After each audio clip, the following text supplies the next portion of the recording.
할렐루야, 반갑습니다. 오늘 말씀 제목은 무모한 순종 여호와 이레입니다. 오늘 말씀 본문 굉장히 유명한 말씀 본문이죠. 하나님께서 아브라함에게 아브라함의 굉장히 소중한 아들, 귀한 아들, 사랑하는 100세 때 낳은 아들인 이삭을 모리아 산에 가서 번제로 바치라고 말씀하시는 본문입니다. 아브라함은 믿음으로 순종하여서 이삭을 번제로 바치려고 할 때 하나님께서 아브라함아 아브라함아 막으시고 이미 예비된 순양을 통하여서 제사를 드리게 하심으로 여호와 이레 하나님을 경험하게 하시는 말씀 본문이죠. 그리고 하나님은 이 사건을 통하여서 아브라함 가운데에 더 큰 복을 부어주셨습니다. 우리가 기독교 신앙이라고 할 때에 기독교 신앙이라고 하는 것은 믿음이죠. 믿음이라고 할 때는 두 가지 측면이 있습니다. 먼저 믿음이라고 할 때에는 선물의 측면이 있습니다. 우리가 예수님을 믿는다, 하나님을 믿는다라고 했을 때에 그 누구도 내가 예수님을 믿기로 선택해서 믿는 것이 아니라 어떻게 교회에 왔든 간에 어느 순간부터 예수님이 믿어져서 예수님을 믿게 된 것입니다. 그러니까 우리가 어떤 식으로 예수가 믿어지게 되었는가, 이것은 성경이 얘기하는 것은 믿음은 하나님의 선물이다라고 이야기하는 것입니다. 아브라함이 하나님을 향한 믿음을 처음 가졌던 사건을 보게 되어도 그렇죠. 아브라함은 갈대 우르에서 하나님을 모르고 우상 숭배하며 살던 자였습니다. 그런데 하나님께서 그 인생 가운데에 강권적으로 찾아오셔서 아브라함을 부르시고 믿음을 주시고 갈대 우르에서 약속의 땅 가나안 땅으로 가게 하셨습니다. 선물로 믿음을 주신 것이죠. 그러니까 우리가 신앙생활을 시작할 때 갖게 되는 이 믿음은 뭐냐면 믿어지는 것, 하나님의 선물이라는 것입니다. 그런데 성경에서 믿음이라고 할 때 그냥 믿어지는 이 하나님의 선물인 믿음만을 이야기하지는 않습니다. 우리가 하나님의 은혜로서 선물을 받아 믿음이 생기고 하나님의 자녀가 된 이후에 하나님께서 우리에게 요구하시는 믿음의 수준이 있는 것입니다. 오늘 말씀 본문에서 하나님은 아브라함을 시험하십니다. 하나님은 왜 아브라함을 시험하실까요? 아브라함이 하나님께로부터 하나님이 믿어지는 그 선물이 믿음을 받았지만 믿음을 받은 이후에 아브라함이 성장해야 되는 그 믿음의 수준이 있기 때문에 하나님께서는 아브라함에게 시험을 주신 것입니다. 우리가 이 두 번째 믿음에 집중해서 말씀을 보기 원합니다. 오늘 말씀을 통하여서 하나님께서 우리에게 요구하시는 믿음의 수준은 무엇인가, 그리고 우리가 무엇을 하면 살아야 되는가 말씀을 통하여서 나누기 원합니다. 사랑하는 리즈 청년 여러분, 오늘 말씀을 통하여서 내가 선물로서 은혜로서 믿음을 받아 하나님의 자녀가 되었음을 알고 하나님이 원하시는 믿음의 수준까지 자라나는 리즈 청년 한 사람 한 사람 되시기를 주님의 이름으로 축복합니다. 아멘. 오늘 말씀 첫 번째로는요, 하나님이 원하시는 믿음은 하나님을 참 사랑하는 것입니다. 하나님께서 아브라함에게 시험을 주셨습니다. 이 시험은 아브라함이 가장 사랑하는 아들, 100세 때 어렵게 낳은 그 아들 이삭을 모리아 산에서 번제로 바치라라는 시험입니다. 번제가 뭔지 아시나요? 번제라는 것은요, 제사물을 죽이고 그 제사물에 가죽을 벗기고 각을 떠가지고 태우는 것이 번제입니다. 하나님께서 아브라함에게 뭐라고 말씀하신 거냐면, 너 사랑하는 그 아들 번제로 드려라, 죽이고 가죽을 벗기고 각을 떠가지고 태워버려라라고 말씀하신 것입니다. 사랑하는 여러분, 하나님께서 도대체 왜 그런 요구를 하셨을까요? 하나님은 왜 아브라함에게 그런 시험을 주셨을까요? 나의 가장 사랑하는 아들 이삭을 죽이라니, 정말 너무 잔인하고 이해가 안 되는 그런 요구입니다. 그런데 우리가 오늘 말씀 본문을 끝까지 읽어서 말씀의 결론을 알죠. 말씀의 결론을 보게 되면 하나님은 사실 아브라함의 아들 이삭을 죽일 생각이 전혀 없으신 분입니다. 그런데 하나님은 아브라함에게 시험을 하십니다. 이삭을 바치라라고 말씀하십니다. 왜 하나님은 아브라함에게 이런 고통스러운 시험을 주실까요? 그 이유는 간단합니다. 하나님께서 우리 가운데 요구하시는 믿음이 무엇이냐? 우리의 최고의 사랑의 대상이 다른 것이 아니라 하나님 그 자체가 되기를 간절히 원하시기 때문입니다. 사랑 여러분, 하나님은 우리가 사랑하는 것, 우리가 즐거워하는 것, 기뻐하는 것을 빼앗아가기를 기뻐하시는 분이 아닙니다. 또 우리가 굉장히 기쁨을 누리고 있는 그것을 가져감으로써 날 더 좋아해 이렇게 말씀하시는 분도 아닙니다. 다만 주님께서 우리 가운데 요구하시는 것은 우리가 가장 사랑하고 즐거워하는 대상이 하나님이 되시기를 원하시는 것입니다. 이게 10계명 제1계명의 원리죠. 나 외에는 다른 신을 두지 말라.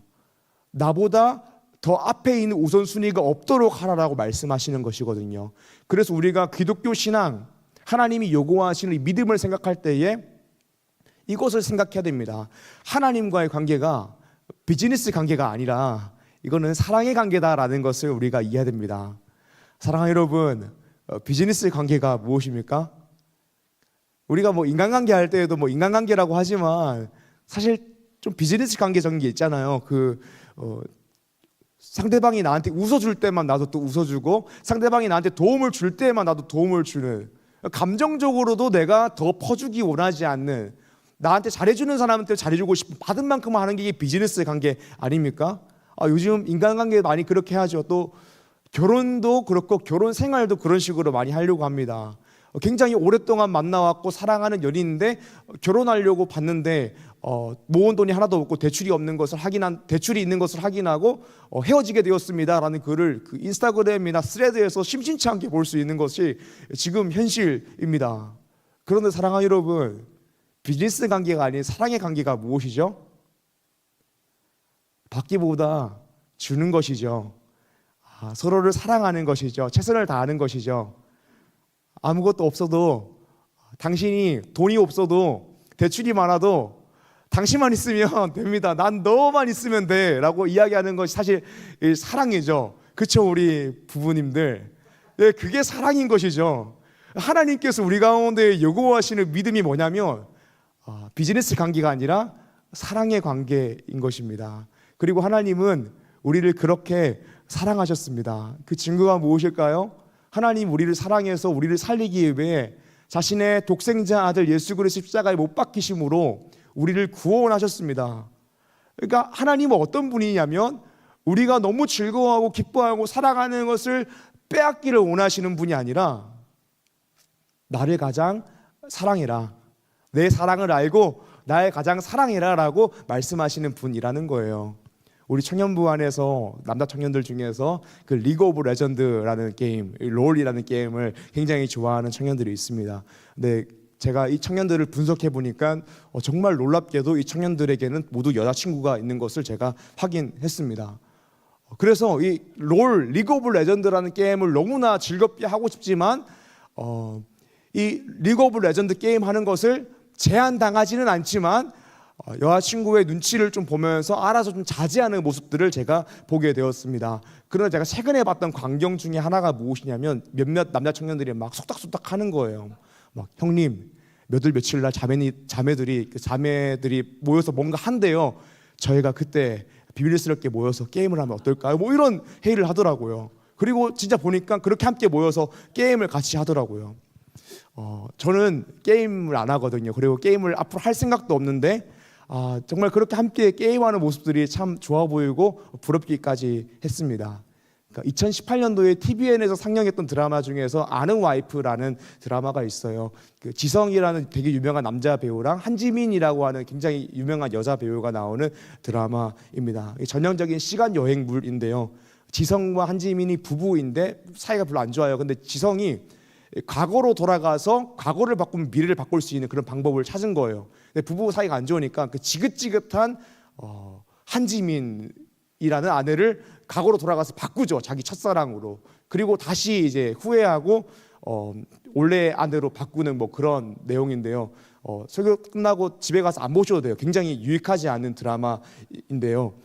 제가 이 드라마 보면서 충격적인 장면이 있었습니다. 당시에 그 플레이스테이션 4 프로라는 웃돈에만 거래가 되던 게임 기기가 있었습니다. 근데 남자 주인공인 지성이 이 플레이스테이션 4 프로가 중고장터에 40만 원으로 매물이 뜬 것을 확인하고 자신이 몇 년 동안 만 원, 2만 원씩 모아서 모았던 비상금으로 그것을 구매하고 아내 몰래 그리고 집에 숨겨놓는 그런 장면이 있었어요. 근데 한지민이 그것을 발견하자마자 머리가 화끝까지 나가지고 욕조에 물을 채워서 플레이스테이션 4 프로를 그냥 침수시켜버리는 그런 장면이 이 영화 드라마 가운데에 나왔습니다. 사랑하는 여러분, 사실 정상적인 관계고 정말로 상대방을 사랑한다면 상대방이 너무 좋아하고 기쁨을 누리는 그 일을 빼앗으려고 하지는 않는 것이죠. 우리 사랑하는 여자 청년들, 자매들도 자신의 남자친구가 게임하면서 누리는 그 즐거움과 기쁨들, 함께 교제하면서 누리는 그 기쁨과 즐거움이 있는데 그 기쁨과 즐거움을 통째로 빼앗아 버리고 싶지는 않으실 것입니다. 그렇죠, 지연자매? 그렇군요. 그런데 어쨌든 보통 사랑하는 사람은 사랑하는 상대방이 즐거워하는 그 즐거움, 그 대상을 빼앗아 버리기 원하지 않습니다. 그런데 문제가 뭐냐면 그 남자 청년이 게임을 하는 것을 너무 즐거워해서 우선순위의 문제에서 내가 게임보다 뒤처진 거야 라는 것을 느껴지면 그때는 여자 청년도 깡패가 되는 거거든요. 이게 우선순위에서 지켜야 되는 문제이고 남자와 여자가 서로 상호간에 사랑할 때 이게 지켜야 되는 것입니다. 사랑은 여러분 이게 수평적인 사랑의 관계에서 지켜야 되는 예의와 매너인 것이죠. 그런데 하나님과 우리의 관계를 생각해 보길 원합니다. 하나님과 우리의 관계는 수직적인 사랑의 관계입니다. 하나님은 창조주이시고 우리는 그저 만들어진 피조물입니다. 그리고 정말 놀랍게도 사람이라는 존재는 하나님의 사랑을 제대로 알고 하나님을 사랑하며 살아갈 때에 행복할 수 있도록 지음받았습니다. 그리고 하나님은 누구보다 우리의 행복을 원하시기 때문에 내 사랑을 알아라, 그리고 나를 사랑하라 라고 요구하시는 분입니다. 그래서 하나님께서는 우리의 행복을 위해서 끊임없이 우리에게 나를 가장 사랑해라 라고 요구하시는 것입니다. 우리의 돈보다, 명예보다, 권력보다, 나의 꿈을 이루는 것보다 하나님은 나를 더 사랑하라 라고 요구하시는 것입니다. 그리고 하나님은 우리를 그렇게 사랑하신 분입니다. 우리를 사랑하셔서 예수 그리스도의 십자가에 못 박으심으로 우리를 구원하셨죠. 사랑하는 여러분, 하나님이 우리에게 요구하시는 믿음의 수준이 무엇입니까? 잘하면 상 받고 못하면 저주받아서 그냥 율법주의로 하는 그런 비즈니스 관계의 신앙이 아니라 하나님은 사랑을 원하시는 것입니다. 관계를 원하시는 것입니다. 나를 가장 사랑하라라고 말씀하시는 것입니다. 사랑 여러분, 혹시 하나님보다 더 사랑하는 것이 있으십니까? 아니면 하나님보다 더 사랑할 수 있는 그런 가능성이 있는 어떤 나의 꿈이나 어떤 사람이나 대상이나 취미가 있으십니까? 우리는 오늘 말씀을 보면서 하나님을 오해해서는 안 됩니다. 하나님은 절대로 내가 즐거워하는 것, 기뻐하는 것, 사랑하는 것을 빼앗아 가기를 즐거워하는 분이 아닙니다. 그러나 하나님보다 더 사랑하는 무언가가 있다면 우리의 삶이 불행해지기 때문에 하나님은 우리의 행복을 위해서 때로는 절제시키시기도 하는 것입니다. 그래서 오늘 말씀에서도 하나님은 아브라함에게 이삭을 바치라라고 말씀하시는 것이죠. 이것은 실제로 이삭을 죽이겠다, 너가 나보다 이삭 더 사랑하는 거야, 이삭 죽이겠다, 이런 말씀이 아닙니다. 오히려 우리를 사랑하시는 주님께서 우선순위의 문제를 다시 너의 삶 가운데에 확립하게 하고 너를 정말 행복한 사람으로 만들어주겠다라는 신실한 인도하심인 것이죠. 사랑하는 리조충 여러분, 하나님께서 우리 가운데 요구하시는 믿음이 무엇이냐면 바로 사랑인 것입니다. 이 사랑을 알고 하나님을 사랑하는 리조 청년 되시기를 주님의 이름으로 축복합니다. 아멘. 오늘 말씀 두 번째로 하나님께서 우리에게 요구하시는 믿음은 무엇이냐면 행동으로서 실체해야 되는 믿음입니다. 하나님은 전지전능하신 분입니다. 그래서 사도신경에서 전능하사 천지를 만드신 하나님 아버지를 내가 믿사오며라고 하죠. 그러니까 우리가 전능하신 하나님을 믿는다라고 할 때 하나님은 전지하신 것입니다. 모든 것을 아시는 분이죠. 그리고 하나님은 우리의 중심을 보시는 하나님입니다. 그렇다면 아브라함이 하나님을 진정으로 사랑하고 아브라함이 진짜 하나님을 믿고 있어서 하나님께서 자신의 아들 이삭을 모리아 산에서 번제로 드리라고 할 때에 하나님은 아브라함이 순종할 것을 알고 계셨을 것입니다. 왜냐하면 하나님은 전지전능하신 하나님이시기 때문입니다. 하나님은 아브라함의 마음을 아셨어요, 순종할 것을. 그럼에도 불구하고 하나님은 아브라함을 시험하셨습니다.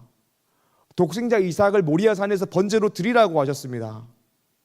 그 덕에 아브라함의 마음은 굉장히 착잡했습니다.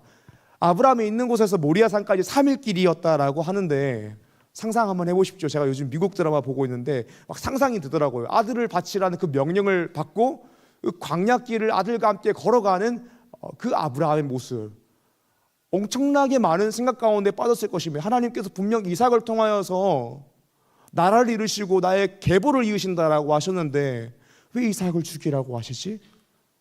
갑자기 왜? 하나님께 무슨 계획이 있겠지? 아니면 어떡하지? 뭐 이런 여러 가지 착잡한 마음과 생각들이 들었을 것입니다. 그리고 이삭이 아버지 번제할 어린 양이 어디 있습니까? 라고 이야기할 때 의연하게 그냥 하나님께서 준비하셨다라고 이야기했지만 마음 가운데 엄청난 요동이 있었을 것입니다. 그러니까 아브라함은 너무 굳건한 믿음이 있어서 하나님께서 이삭을 바치라 했을 때에 아무런 마음이 흔들리지 않고 그냥 뚜벅뚜벅 모리아산까지 걸어가서 순종한 것이 아니라 굉장한 갈등과 고통과 피눈물을 흘리며 순종을 했다라는 것입니다. 근데 우리가 질문하게 되는 것이 무엇이냐면 하나님께서 분명 아브라함의 믿음을 아시고 마음을 아시고 순종할 것을 아셨음에도 불구하고 아브라함으로 하여금 시험을 주셨는가? 그리고 그 시험을 통하여서 아브라함으로 하여금 피눈물을 흘리고 걱정하고 근심하고 고민하고 갈등되는 시간을 아브라함에게 주셨는가라는 질문이 우리 가운데에 찾아옵니다. 사랑하는 여러분, 그 이유가 무엇일까요?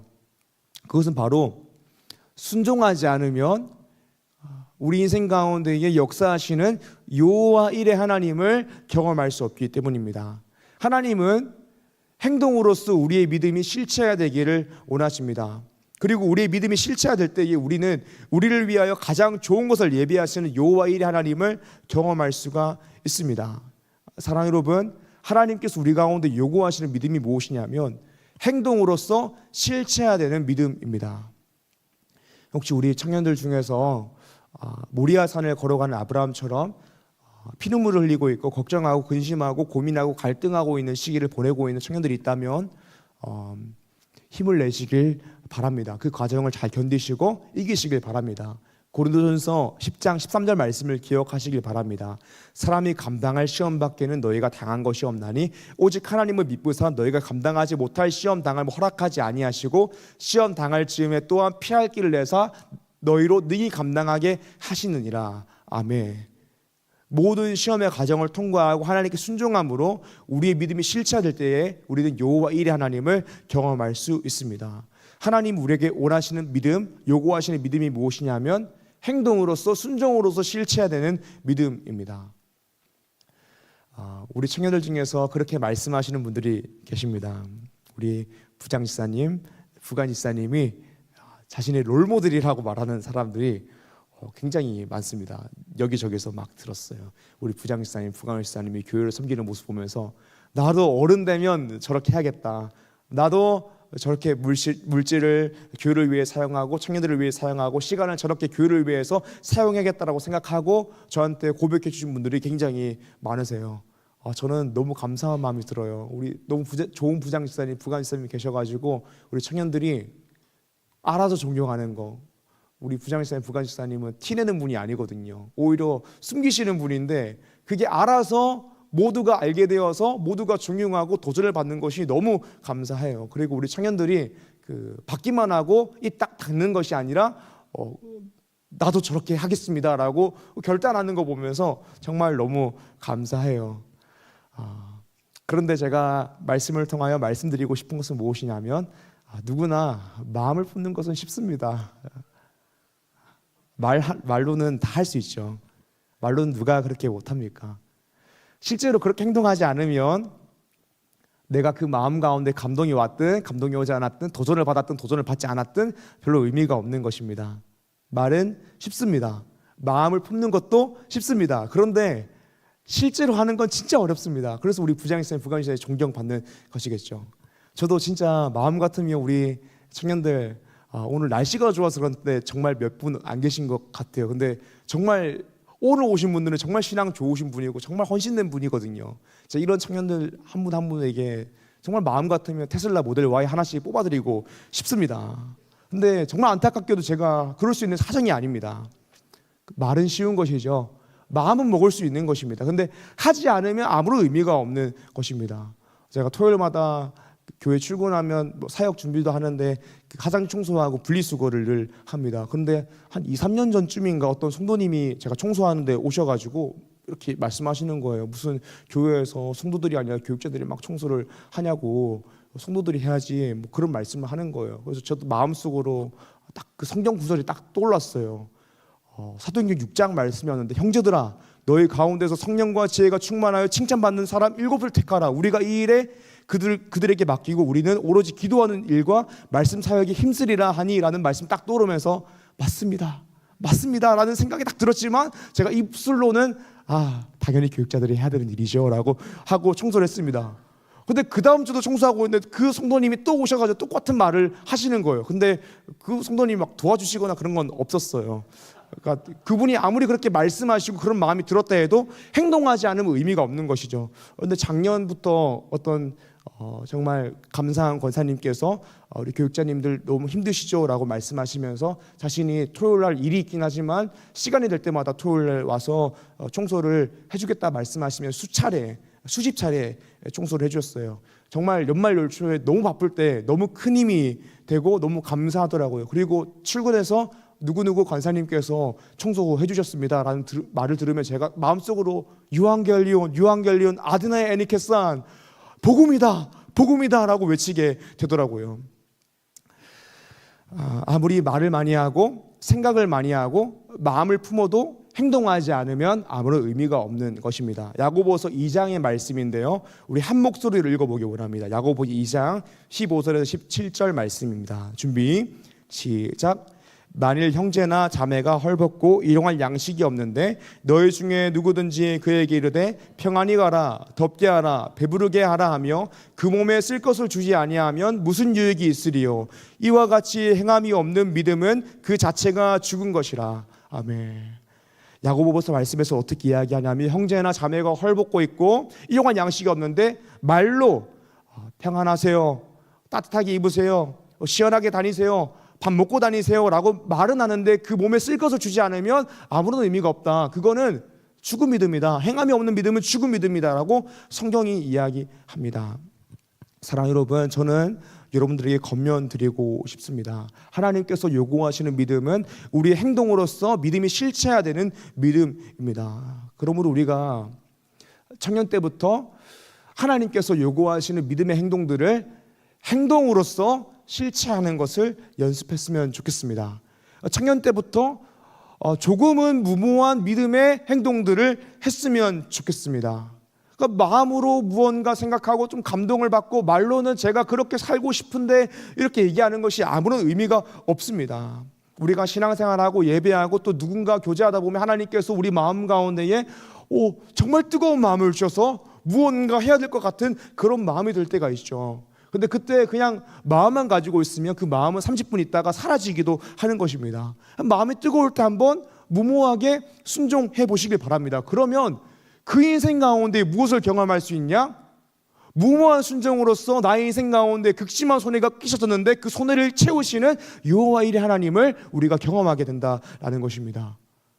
당장은 경험하지 못할 수가 있어요. 그러니까 아브라함처럼 순종하자마자 바로 예비된 순양이 있는 것을 보고 여호와 이레라고 할 수도 있지만 우리 인생은 사실 그렇지 않은 것을 여러분들도 잘 아시지 않습니까? 하나님을 위해 헌신하더라도 바로 여호와 이레가 아니라 10년 뒤에 20년 뒤에 여호와 이레라고 할 수도 있는 것입니다. 사랑하는 여러분, 하지만 하나님을 믿음으로 한번 그렇게 살아보면 좋겠습니다. 무모한 순종을 해보면 좋겠습니다. 어차피 우리 인생 그 한 번 사는 거 뭐 열심히 살려고 합니까? 뭐 그렇게 꿈을 이루고 공부 열심히 하고 일 열심히 하고 그러려고 하세요? 하나님 기뻐하시는 대로 살아야죠. 영원한 천국이 우리에게 예비되어 있는데요. 사랑하는 시청자 여러분, 오늘 말씀 본문을 보게 되면 아브라함이 순종함으로 믿음이 실체화가 될 때에 여호와 일의 하나님을 경험했습니다. 그리고 그렇게 여호와 일의 하나님을 경험할 때에 아브라함은 그 인생 가운데에 정말 더 큰 복을 받았습니다. 말씀 16절에서 18절입니다. 이르시되 여호와께서 이르시기를 내가 나를 가리켜 맹세하노니 내가 이같이 행하여 내 아들 내 독자도 아끼지 아니하였은즉 내가 내게 큰 복을 주고 내 씨가 크게 번성하여 하늘의 별과 같고 바닷가의 모래와 같게 하리니 내 씨가 그 대적의 성문을 차지하리라. 또 내 씨로 말미암아 천하 만민이 복을 받으리니 이는 내가 나의 말을 준행하였음이니라 하셨다 하니라. 아멘.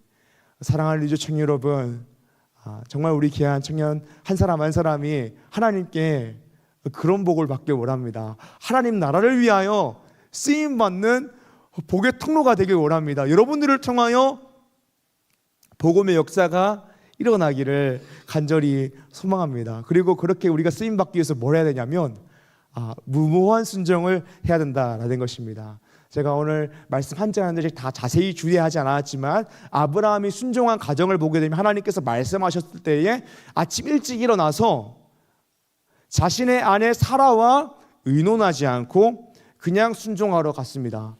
제가 말씀 보면 생각했습니다. 왜 아브라함은 자신의 아내, 믿음의 사람인 사라와 의논하지 않고 그냥 하나님의 말씀에 순종하러 나아갔을까? 그 이유는 사라 역시 믿음의 사람이긴 하지만 때로 우리가 믿음을 가지고 인생을 살아가면서 혼자서 결단해야 되는 순간들도 있는 것입니다. 하나님께서 이삭을 바치라라고 했는데 자기도 이해할 수가 없는데 아내 사라에게 이야기하면 하나님의 말씀에 순종하는 것이 지체가 되기 때문에 이야기하지 않고 간 것입니다. 그러니까 아브라함의 그 무모한 순종을 우리가 말씀을 통하여서 보게 되는 것이죠. 사랑하는 여러분, 말씀대로 살아봅시다. 그리고 하나님 기뻐하시는 대로 살아봅시다. 무모한 순종을 우리가 했으면 좋겠습니다. 특별히 권면하는 것은 우리가 예배드리는 것에 무모한 순종을 했으면 좋겠습니다. 설마 놀러 간다고 주일 성수를 빼먹는 그런 뭐라고 권면드려야 될지도 모르겠는 그런 분들이 없었으면 좋겠습니다. 무모한 순종을 주일 성수에 했으면 좋겠습니다. 또 교회를 세우고 섬기는데 무모한 순종을 했으면 좋겠습니다. 또 하나님께서 우리에게 명령하신 지상 대위임령, 지상 대명령, 복음을 전하고 선교하는데 우리가 무모한 순종을 했으면 좋겠습니다. 정말 특별히 여러분들에게 권면을 드리는 것은요, 올해 7월 26일부터 8월 1일까지 캄보디아 선교가 있습니다. 회비가 100만 원입니다. 청년 때 100만 원 진짜 큰 돈이고 또 일주일 선교 가는 거 내가 얻을 수 있는 많은 기회들을 포기하며 가는 것입니다. 그런데 하나님께서 선교하는 것을 기뻐하십니다. 의미가 있습니다. 그 현장에 가면 가기 전까지 모르는데 복음이 필요한 사람들이 잔뜩 있습니다. 하나님께서 우리 가운데에 하나님의 사랑의 마음을 우리로 하여금도 조금은 느낄 수 있도록 간접적으로 체험하게 하십니다. 선교지 가면 하나님께서 역사하시는 역사의 현장이 우리 눈에 보입니다. 저는 이 말을 좋아하는데요. 하나님은 어떤 사람을 사용하시냐면 역사의 현장에 서 있는 사람을 통하여 복음의 역사를 일으키신다는 말을 참 좋아합니다. 그러니까 아무리 신학 공부를 열심히 하고 성경을 많이 읽고 기도를 많이 하여도 실제로 현장에 나가서 복음을 전하지 않고 목양하지 않고 선교하지 않으면 아무런 의미가 없다라는 거예요. 여러분들이 얼마나 하나님을 향한 뜨거운 마음을 가지고 있다 하더라도 책상에만 앉아 있으면 아무런 의미가 없는 것이죠. 신발을 신고 밖에 나가서 하나님께서 우리에게 요구하시는 것을 감당해야지 의미가 있는 것입니다. 여러분들 중에서도요, 개인경과 정말 열심히 하시고 또 자신의 내면의 그 세심한 부분까지 하나님 앞에서 바로 서기 위해서 끊임없이 점검하는 그런 신앙인들도 있으신데요, 행동하지 않으면 의미가 없습니다. 아무리 고상한 지식을 가지고 있다라고 하더라도 그 믿음이 행동으로 실체가 되지 않으면 어떻게 하나님을 기쁘시게 하겠습니까?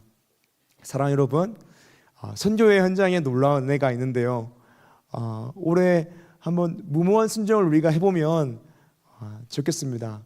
여러분들이 큰 돈 쓰고 또 그 일주일 감으로써 많은 세상에서 얻게 되는 기회들과 어떤 그런 가능성들을 잃어버리는데 그 비워진 곳에 하나님께서 채우시는 여호와 이레를 무모한 순종을 할 때에 경험하게 될 것입니다. 그래서 오늘 말씀 제목이 무모한 순종 여호와 이레인 것이죠.